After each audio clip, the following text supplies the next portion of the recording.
to ask the Scottish Government whether it will review public sector guidance on single-sex spaces in light of reported concerns about the Care Inspectorate and the Scottish Prison Service. Cabinet Secretary Shirley-Anne Somerville. In April 2022, the Equality and Human Rights Commission published some revisions to their guidance entitled Separate and Single-Sex Service Providers, a Guide on the Equality Act, Sex and Gender Reassignment Provisions. In this guide, the Commission clearly states that as regulator for the Equality Act 2010, they provide guidance on the law to help organisations comply with their legal obligations. The Commission has recently completed a consultation on their statutory codes of practice that sets out the steps that should be taken to ensure people are not discriminated against.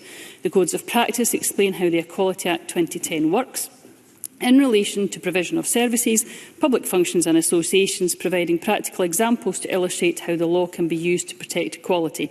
The updated codes of practice have yet to be published. The Scottish Government expects all relevant organisations to comply with the requirements of the 2010 Act and other legislation in their role as employers. Tess White.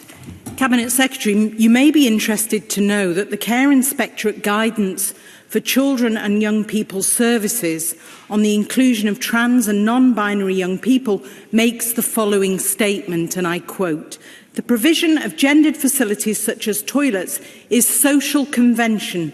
There is no law in Scotland about this." Does the Scottish Government agree with the Care Inspectorate's statement?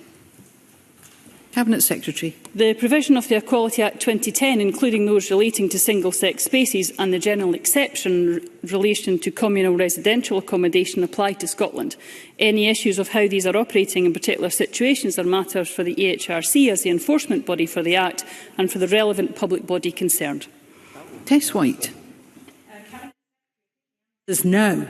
It's a ludicrous and frankly chilling statement from a regulator that's supposed to protect Scotland's most vulnerable children and young people. There are massive, massive safeguarding issues arising from this reckless guidance. But it's not just the Care Inspectorate. The Scottish Prison Service is in the spotlight once again because it's allowing trans-identifying prison officers to perform intimate and utterly unacceptable rub-down searches of vulnerable women visiting the prison estate. Violent trans-identifying men can still be housed in the female prison estate in certain circumstances. So will this Scottish Government finally do the decent thing, lay down the law on Scotland's public bodies and tell them to withdraw this ill-informed and insidious guidance which allows the rights of male-bodied individuals to transcend those of women and girls? Cabinet Secretary. With regards to the Care Inspectorate part of the member's question, everyone in Scotland deserves to receive safe and high-quality care that meets their needs and respects their rights and choices. And it is very important that the rights of and the rights to all of those involved are considered and respected in everything that is done. With relation to the Scottish Prison Service, the member will also be aware that new rules were introduced in 2023 which provides for visitors. The law states that visitors are searched in accordance with Rule 106 of those rules. Consent is required. At Rule 106(3), it is made clear that general searching of the person or their clothing is to be done by an officer of the same gender as the visitor, and it must be completed as quickly and as decently as possible, and the use of force is not permitted. And I would also stress at 106(4) that a visitor who is being searched cannot be required to remove, and a search must not involve the removal of any clothing other than an outer coat, jacket, headgear, gloves or footwear. Ash Regan. Thank you, Presiding Officer. Well, another week, another egregious breach of women and girls' human rights.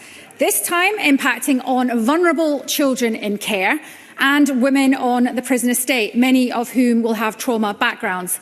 Does the government not understand that by promoting this illegal and illiterate gender self-ID policies that override and nullify sex-based safeguarding through handing out access all area passes, that this is completely unacceptable? When is the government going to wake up to their obligations to ensure that public bodies follow the law ensure safeguarding and women's human rights are upheld before the next scandal unfolds, probably next week?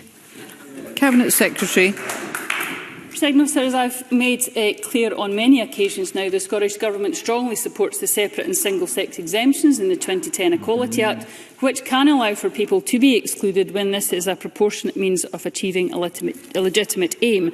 I also mentioned in my original answer the very important guidance that is published by the Equality and Human Rights Commission, and indeed their work on the statutory codes of practice, including that work to update that. And I look forward to the Commission continuing that work and for that updated code of practice to be published.